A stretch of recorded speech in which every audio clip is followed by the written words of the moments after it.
Gaza में Israel के operation को रोकने के लिए अरब देशों की कोशिश कामयाब नहीं हो पाई। अमेरिका ने अरब देशों की सीज फायर की मांग को ठुकरा दिया है। कहा जा रहा है कि इजराइल और हमास की जंग को लेकर अरब देशों की लीग बिखरने लगी है। तो क्या ईरान और अरब देशों को गाजा की जंग से दूर रखने की अमेरिका की कोशिश कामयाब होती जा रही है? हमास को अरब देशों की जिस ताकतवर लीग से गाजा में युद्ध विराम करवाने की उम्मीदें थी, वो उम्मीदें टूट गईं।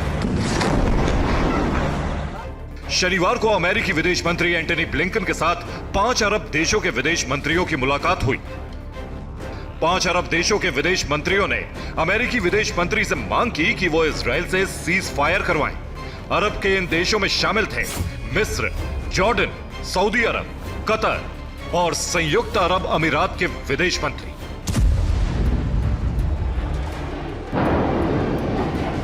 लेकिन ब्लिंकन ने अरब देशों के नेताओं से साफ कह दिया कि अभी सीज फायर नहीं हो सकता, क्योंकि सीज फायर से हमास मजबूत होगा और भविष्य में बड़ा खतरा बनकर उभरेगा। इसके बाद ब्लिंकन ने लेबनान के प्रधानमंत्री से भी मुलाकात की। ब्लिंकन फिलिस्तीन के राष्ट्रपति से भी मिले। इससे एक दिन पहले ब्लिंकन इजराइल के प्रधानमंत्री बेंजामिन नेतन्याहू के साथ भी बंद कमरे में बातचीत कर चुके थे।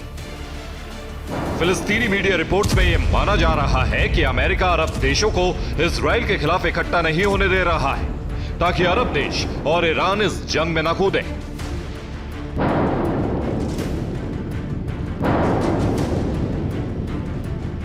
सऊदी अरब पहले ही हिजबुल्लाह से खफा है। सऊदी अरब चाहता है कि हिजबुल्लाह इस युद्ध से दूर रहे। अब हमास ने तुर्की से साथ देने की अपील की है। इस बीच अमेरिकी प्रेसिडेंट बाइडेन ने एक बार फिर इजराइल से अपील की कि गाजा में आम लोगों को नुकसान नहीं होना चाहिए। सवाल है कि क्या अमेरिका ऐसे बयान बार बार इसलिए दे रहा है ताकि ईरान और अरब देशों को लगे कि अमेरिका अपनी तरफ से गाजा को विनाश से बचाने के लिए प्रयास कर रहा है।